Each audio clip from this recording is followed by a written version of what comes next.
자, 디도서는 사도 바울이 그레데라고 하는 섬에서 목회를 하고 있는 디도한테 보낸 서신이죠. 그레데라고 하는 그 섬의 위치는 여러분 이 지도에 보시면은 지둥의 중간에 있잖아요. 예, 그런 섬입니다. 근데 이 그레데 사람들의 특징이 본문에 나오는 어떤 선지자가 말한 대로 무질서하고요, 악하고 게으르고 문제가 많은 그런 사람들이었어요. 근데 그런 사람들 가운데 세워진 교회라는 거죠.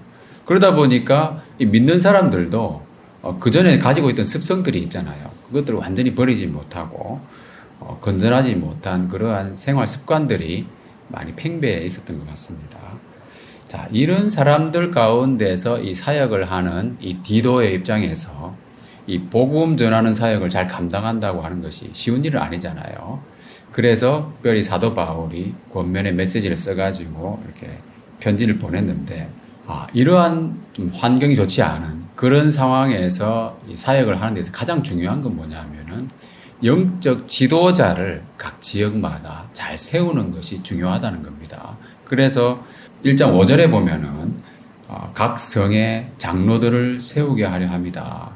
네, 그래서 그 리더들의 자격이 1장 6절부터 나옵니다. 1장 6절부터 이렇게 보면은 한마디로 말하면은 하나님 말씀을 따라서 믿음으로 살아가는 사람입니다. 그런 사람을 리더로 세우라는 거예요.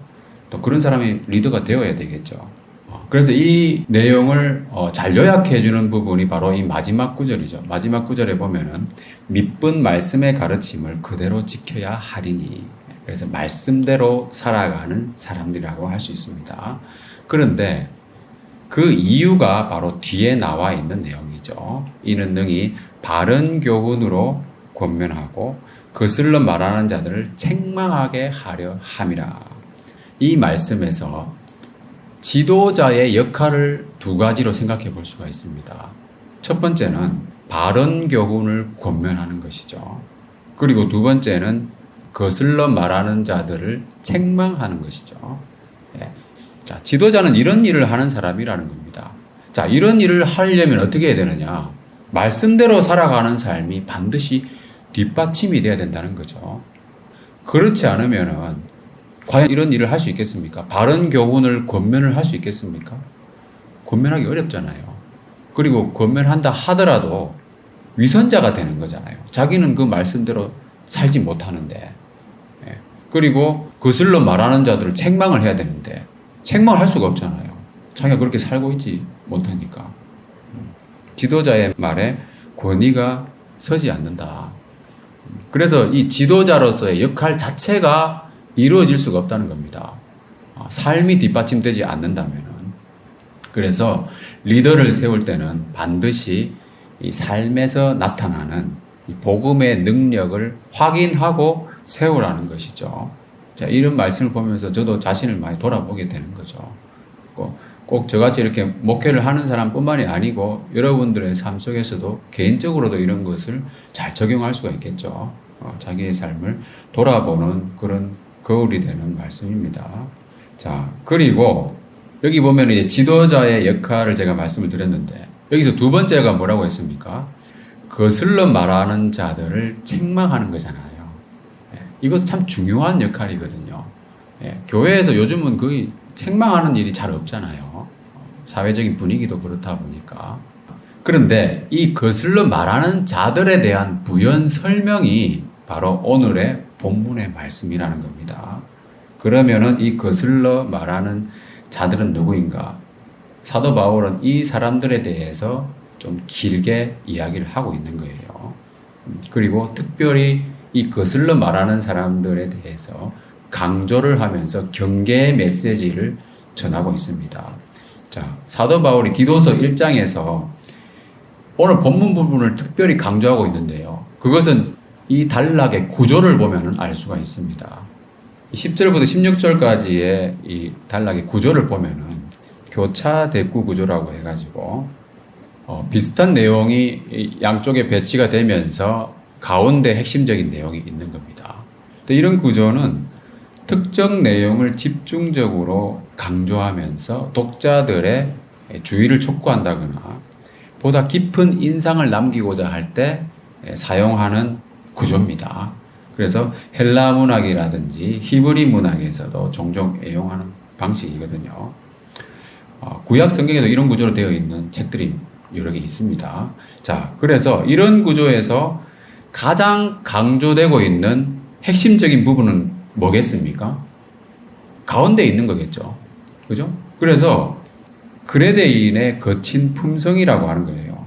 그레데인들은 참 문제가 많다. 이거를 아주 강조하고 있는 그런 내용입니다. 그리고 이것도 그 당시에 널리 알려져 있는 현인의 말을 인용하면서 이 이야기를 하고 있는 거죠. 자, 그러면 우리가 거슬러 말하는 사람들은 어떤 사람들인가 한번 살펴보도록 하겠습니다.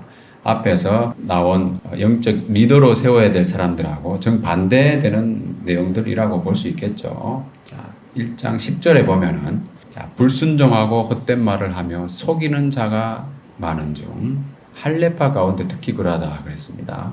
여기서 불순종한다는 말은 복종하게 되지 않은, 다루기 어려운 그런 뜻이거든요. 그래서 킹제임스 버전에서는 unruly로 번역을 하고 있습니다. 그래서 순종적이지 않고요, 고집이 센 사람, 그래서 다루기가 참 어려운 사람들이 있을 수 있잖아요. 그런 사람이 복종하지 않는, 불순종하는 사람이라는 거예요. 그리고 6절에서도 비슷한 이야기가 있었죠. 불순종하는 일이 없는 믿는 자녀를 둔 자라야 할지라 그랬잖아요. 여기에 나온 불순종하다는 말하고 같은 단어거든요. 그 사역자가 자기 자녀들 중에서 다루기 어려운 사람이 있으면 안 된다는 거예요. 불순종하는 사람이 있으면. 제가 알고 있는 어떤 그 목사님 같은 경우에 자기 자녀들이 4명이나 되는데 요즘 교회도 안 나오고 그 예배 시간에 게임만 하고 뭐 이런 자녀들이 있거든요. 그걸 보면서 참 안타깝다. 왜 말씀대로 하지 않을까? 만약에 저희 자녀들이 그렇게 한다면 저는 사역을 접을 거거든요. 사역을 해서는 안 된다고 생각하기 때문에 이 말씀대로. 저희 아이들도 이제 자라면서 점점 이 다루기가 어려워지잖아요. 부모로서 역할을 잘 해야 되겠습니다. 여러분들도 기도해 주시고요. 자, 그리고 헛된 말을 하는 사람은 진리가 아닌 것을 진리인 것처럼 말하는 사람이죠. 헛되다고 하는 것은 그런 의미입니다. 본질적인 것이 아니라 피상적인 선이나 아름다움을 좋아하는 거, 또 겉만 번지르한 거죠. 그리고 가변적인 거, 썩어지는 거, 뭐 이런 것들을 추구하는 사람이죠. 별로 중요한 것도 아닌데 사람을 붙잡고 열변을 토하는 사람이 있잖아요. 진리도 아닌데 그런 헛된 이야기가 많죠. 그런 사람들 말 들어보면은. 유대인들이 옛날에 그렇게 많이 했나 봐요. 자, 속이는 자는 어떤 사람이냐 하면은 잘못된 교리로 현혹시키는 사람입니다. 이런 사람들 중에 특히 할례파가 많다고 했잖아요. 그 당시에 유대인들 중에서 기독교로 개종한 사람들, 믿는다고 말하는 사람들이 있었는데 그 사람들 중에서 할례를 받아야만 구원을 얻는다, 그렇게 주장하는 사람들이 많이 있었어요. 그래서 여러분들 갈라디아서나 이런 말씀을 보면은 사도 바울이 거기에 대해서 계속 강조를 하고 있습니다. 그게 아니다. 믿음으로 구원 얻는다. 그 사람들은 뭐냐 하면 복음의 은혜와 진리를 그대로 받아들이지 않는 거죠. 말로는 믿는다고 하면서 실제로는 그 복음 진리를 받아들이지 않는 거예요. 그래서 마음과 행위에서는 복음을 거부하는 그러한 모습이죠. 그리고 하나님과 맺어지는 그 언약 관계를 옛 언약에 얽매여 있는 거잖아요. 할례에 얽매여 있다고 하는 것은 율법적인 관계로 오해하고 있는 겁니다. 그래서 갈라디아서 5장 말씀에 보면은 할례를 받는 각 사람에게 다시 증언하노니 그는 율법 전체를 행한 의무를 가진 자다. 이렇게 이야기하고 있잖아요. 율법 안에서 의롭다함을 얻으려 하는 너희는 그리스도에게서 끊어지고 은혜에서 떨어진 자로다. 그러니까 자신의 의를 내세우고, 그죠? 자기가 뭘 지켰다, 그걸 자랑하게 되는 거잖아요. 그리고 또 다른 사람, 부족한 사람을 판단하게 되고요. 그런 사람은 그저 주어지는 은혜를 이해할 수가 없는 거예요. 그죠? 이해할 수 없고, 또 진리도 제대로 깨닫지 못합니다. 율법에 얽매여 있기 때문에. 그러니까 자유가 없는 거예요. 율법 전체를 어떻게 여러분 행합니까? 그 엄청나게 무거운 짐이잖아요. 유대인들 그 율법 600 몇 개라고 하는데 631인가 뭐 하여튼 그 율법을 또 세분화해가지고 지키기 어려운 안식일 규정도 만들고 그러고 있잖아요. 무거운 짐진 자와 같은 그런 인생이죠. 피곤한 인생입니다. 근데 어떤 사람들은 그런 거를 잘 지키는 사람이 있어요, 보면은. 그죠? 그런 걸 잘 지키는 일에 특화되어 있는 그런 사람이 또 있잖아요. 사람이 살다 보면 이런 사람 저런 사람이 있는데 특히 그런 규정을 철두철미하게 지킨 사람이 있잖아요. 예. 근데 겉으로 보기에는 의로워 보이는 거죠. 자기는 또 그런 걸 또 자랑스럽게 이야기하고. 근데 그걸로 구원받는 게 아니잖아요. 할례파 중에 그런 사람이 많았다고 하는데 그런 사람에 대해서 어떻게 하라고 말씀하시는가. 그래서 두 번째는 뭐냐면 제재 명령이 있잖아요. 자, 디도서 1장 11절 앞부분에 보면 뭐라고 나와 있습니까? 그들의 입을 막을 것이라 이렇게 되어 있어요. 이런 사람들에게 발언권을 주면 안 된다는 겁니다. 그러니까 복음의 은혜와 진리를 모르는 사람은 말을 하면 안 된다는 거예요. 특히 이 강단에 서서 이야기하면 안 된다는 겁니다. 그래서 영적 지도자로서는 부적격한 사람이다. 왜냐하면 설교 시간에 엉뚱한 이야기를 하거든요. 복음적인 메시지를 전하지 않고 엉뚱한 이야기를 한다는 겁니다. 저도 어떤 교회에 부교역자로 있을 때 설교 시간마다 자꾸만 엉뚱한 이야기를 하더라고요. 엄청나게 괴로웠어요, 저는. 물론 좋은 말이거든요. 근데 왜 그걸 설교 시간에 하냐는 말이죠. 하나님 말씀을 전해야지. 그렇잖아요. 설교 시간에는 하나님 말씀을 전하는 시간입니다. 뭐 정치 이야기나 사회 무슨 뭐 일반적인 선행 이야기 그런 얘기 하는 시간이 아니라는 거예요. 근데 그런 얘기만 하니까 저는 그 설교 시간이 너무 괴로웠습니다. 한마디 한마디가 괴로웠어요. 왜 내가 이 시간에 하나님 말씀을 들어야 되는 시간에 이 인간의 말을 듣고 있느냐. 그래 몇 달 있다가 나왔잖아요. 너무 견디기 어려워가지고. 그런 사람은 뭡니까? 강단에 서면 안 된다는 거예요. 강단에. 뭐라고 했습니까? 입을 막을 것이라고 그랬잖아요. 그죠? 복음의 말씀을 전하는 자리가 되어야 된다는 겁니다. 그리고 그들의 목적이 잘못되어 있어요. 목적이 뭡니까? 더러운 이득을 취하려고 그랬잖아요. 물질적인 이득으로 돈을 밝히는 사역자가 있을 수 있습니다. 예수님도 선한 목자하고 대비되는 사람이 있었다고 그랬잖아요. 그죠? 있다고 했잖아요. 비유적으로 말씀하실 때 뭡니까? 삭군이 있잖아요. 삭군. 그죠? 선한 목자는 양을 위하여 목숨을 버린다. 그죠? 자기가 희생을 하면서 양을 돌보는 것이 선한 목자잖아요. 근데 삭군은 이리가 오면 도망가잖아요. 그죠? 양을 자기 게 아니니까.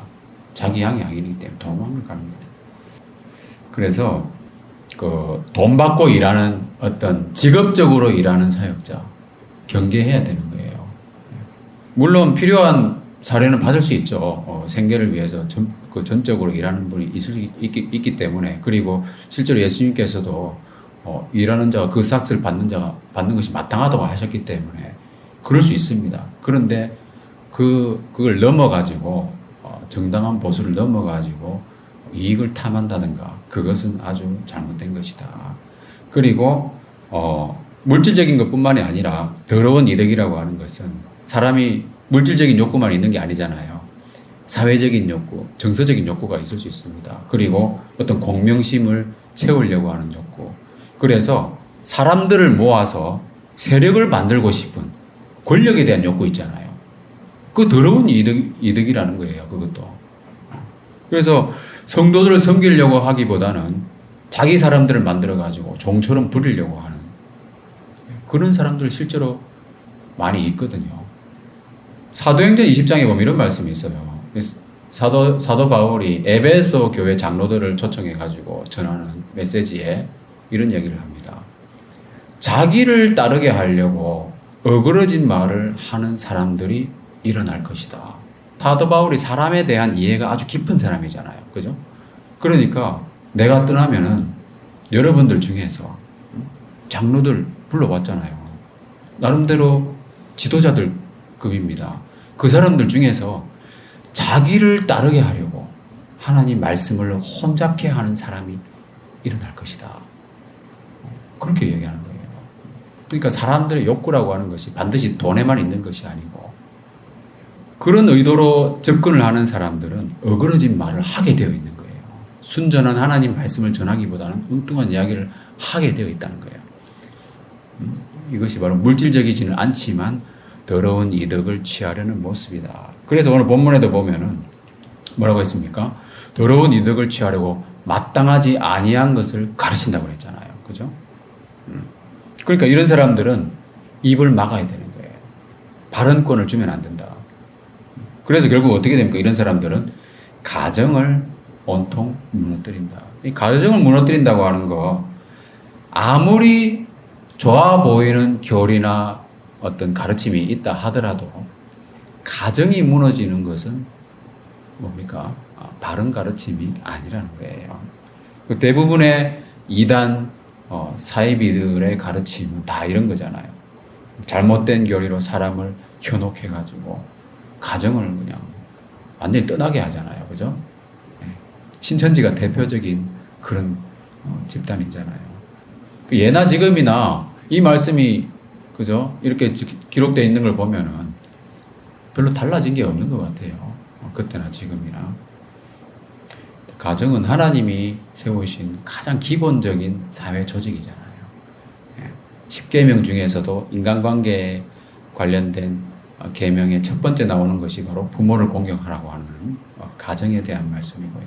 그래서 가정을 무너뜨리는 것은 하나님을 정면으로 대적하는 일이다. 그 사탄이 하는 일이에요. 그리고 이 교차 대구 구조에서 가장 핵심되는 부분이 그 다음에 나옵니다. 자, 그레데인의 어떤 선지자가 그레데인을 평가한 이야기잖아요. 이 선지자라고 하는 것은 이 성경적인 의미에서 선지자가 아니고요. 일반적인 많은 사람들이 현인으로 여기는 그런 사람입니다. 그래서 당시에 많이 알려져 있는 고대 그리스의 7대 현인 중 하나입니다. 에피메니데스라고 하는 시인으로 활동했다고 하더라고요. 이 사람의 말, 유명한 사람이었죠. 그 당시에는. 이 사람의 말을 인용을 해가지고 그레데 사람들의 악하고 거친 품성에 대해서 강조하고 있는 거예요. 자, 그런데 여러분 좀 의문이 들지 않습니까? 왜 그레데 사람들은 그런 사람들일까? 그죠? 배경 화면에 제가 나와 있지만 그레데가 여기 있는 거잖아요. 섬이잖아요, 섬. 역사적으로 보면은 주로 범죄자들이 유배되었던 장소라고 합니다. 감옥을 따로 건설할 필요 없이, 그죠? 그냥 섬에 갖다 놓으면 되는 거잖아요. 배 안 주고. 그러다 보니까 전통적으로 이 섬에는 부도덕한 사람이 많았다고 합니다. 그래서 이 고대 사회에서 이 그레데가 평판이 안 좋았대요. 그레데라는 말도 원래 크레티조라고 하는 그 말에서 나왔는데 거짓말하다, 속이다 하는 그런 뜻이 있다고 해요. 그러니까 그레데라고 하는 말 자체에 거짓말하다는 뜻이 내포되어 있는 거예요. 그래서 그레데 그러면 거짓말하는 사람 뭐 이런 뜻도 되고요. 그런 사람들이 많이 있다 보니까 나중에 그 섬 이름이 그렇게 붙여진 것일 수도 있잖아요. 자, 그리고 거짓말하는 사람들은 그 아무 양심의 거리낌 없이 자기 것으로 말하는, 예수님께서도 말씀하신 것처럼 그 마귀가 거짓의 아비라고 그랬잖아요. 거짓을 말할 때 자기 것처럼 말한다. 그 말은 무슨 말이냐 하면 거짓말을 할 때 아무런 양심의 거리낌이 없는 거예요. 쉽게 거짓말을 내뱉는 거예요. 그런 사람들이 그레데에 많았다는 거죠. 그리고 오늘 본문의 단락 구절을 다시 보면은 이제 제재의 명령을 말씀하십니다. 이번에 뭐라고 하십니까? 그들 엄히 꾸짖으라고 이야기하고 있습니다. 그렇게 해야 뒤에 나오는 것처럼 믿음을 온전하게 할 수 있다. 그러니까 믿음을 온전하게 하는 과정에서는 책망을 받는 게 여러분 반드시 필요합니다. 책망을 받는 거. 그래야 자신을 정말 돌아보게 되거든요. 좀 따끔한 한마디 말씀. 그죠? 그리고 책망을 아무한테나 하면 안 되잖아요. 그죠? 지혜로운 사람한테 책망을 해야 돼요. 안 그러면은 어리석은 자를 책망하면 어떻게 된다고 했습니까? 그가 너를 미워할 것이다. 어리석은 자를 책망하지 마라. 지혜 있는 자를 책망하라. 그가 너를 사랑하리라. 잠언 말씀이 그렇게 나와 있는데 아무튼 책망을 받아들일 줄 아는 그것이 참 지혜다 하는 겁니다. 자, 그리고 구조상 다시 A-로 올라옵니다. 그래서 거슬러 말하는 자들의 실상에 대해서 좀 더 정밀하게 이야기하고 있습니다. 자, 15절 말씀에 보면은, 자, 앞에서 10절에서는, 거슬러 말하는 사람들에 대해서 행위적인 측면을 많이 강조했었습니다. 불순종한다거나, 거짓말을 하고 속이고 이런 내용들이 있었잖아요. 근데 이번에는 뭡니까? 내면적인 차원, 본질적인 차원에 대해서 진단하는 이야기잖아요. 자, 여기 나오는 깨끗한 자들은 뭡니까? 예수님의 피로 죄의 씻음을 받아서 정결하게 된 사람들이죠. 거듭난 하나님의 자녀들을 말하는 것이고요. 그래서 이 사람들은 하나님의 의로 의롭다 하심을 얻은 사람들이잖아요. 깨끗한 거예요.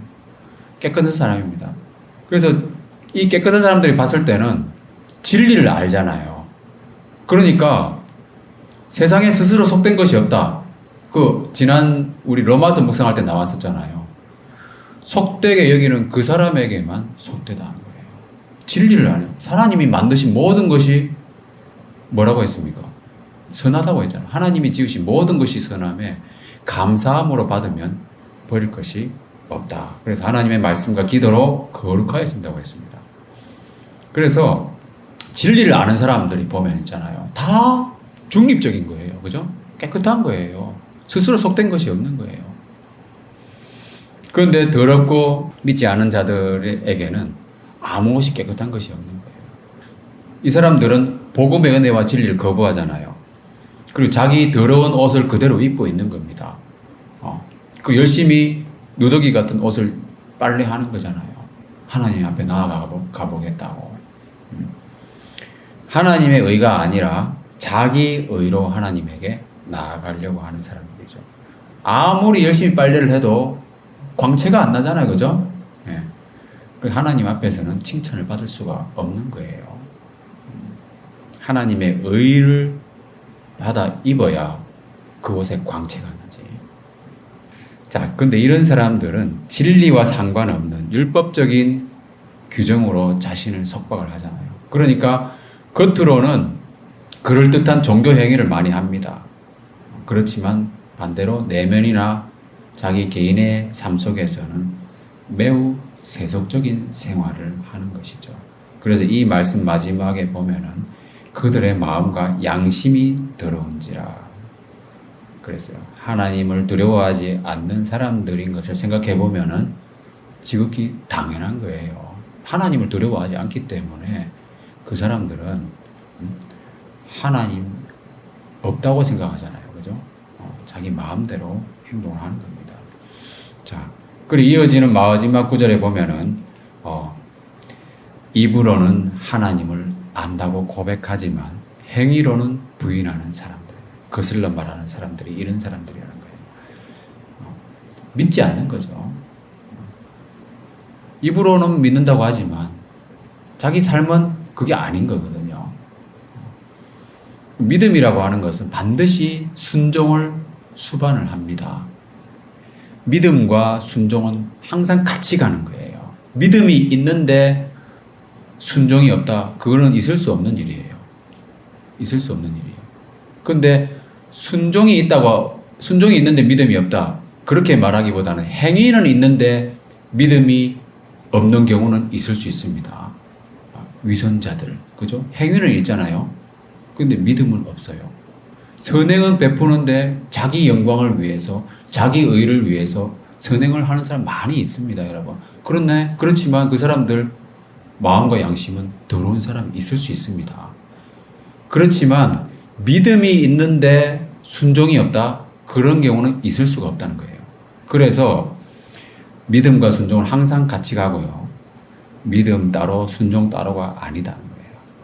자, 로마서 말씀에도 보면은 믿어 순종하게 하나니. 그죠? 그리고 1장에도 조금 전에 그렇게 나왔고 16장에도 보면은 믿어 순종하게 한다. 믿음과 순종은 같이 가는 것이다. 자, 오늘날 적용하자면은 어떤 사람이 되겠습니까? 주일 성수라든지 11조라든지 이런 종교 활동들은 잘하는 것 같지만 성경을 묵상하지 않고 기도하지 않는 사람들, 그죠? 하나님의 말씀과 기도로 거룩하여진다고 했잖아요. 그죠? 그런데 종교 활동은 하는데 생활 속에 말씀과 기도가 없는 거죠. 그래서 거룩하지 못하고 세속적인 종교인이 되는 겁니다. 예배당을 나오는 순간부터 세상 사람과 다를 바 없이 살아가는 거죠. 지난번에 제가 한 말씀드린 적이 있지만 이런 사람이 바로 우상 숭배하는 모습이다 하는 겁니다. 우상은 항상 그 신전에만 모셔놓잖아요. 그죠? 그러니까 예배당에만 하나님이 계신 거예요.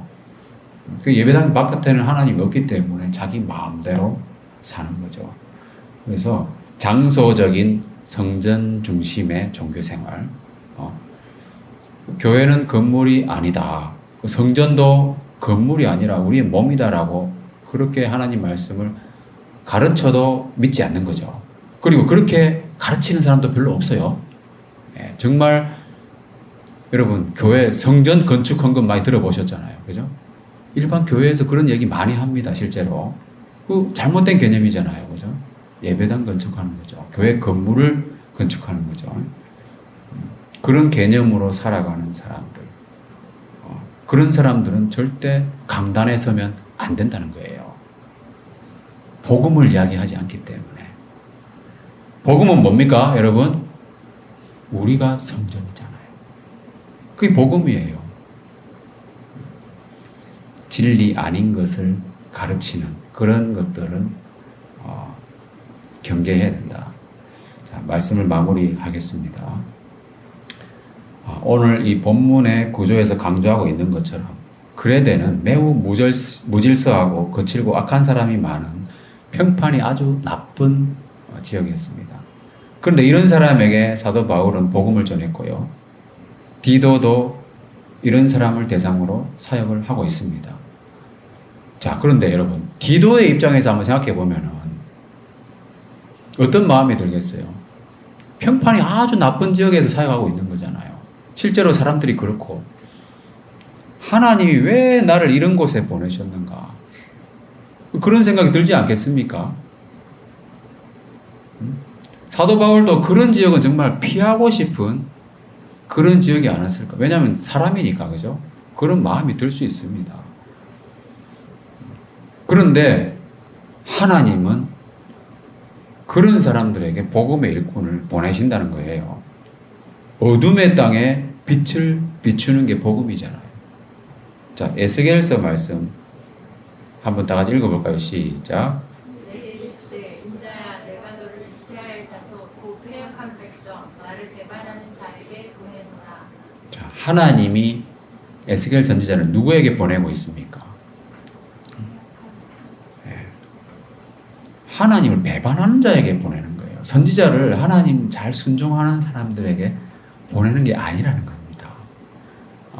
실제로 이 선지자의 역할이라고 하는 것이 하나님의 길을 이탈한 사람들에게 가서 돌이키라고 하나님 말씀을 선포하는 역할, 그게 바로 선지자의 역할이거든요.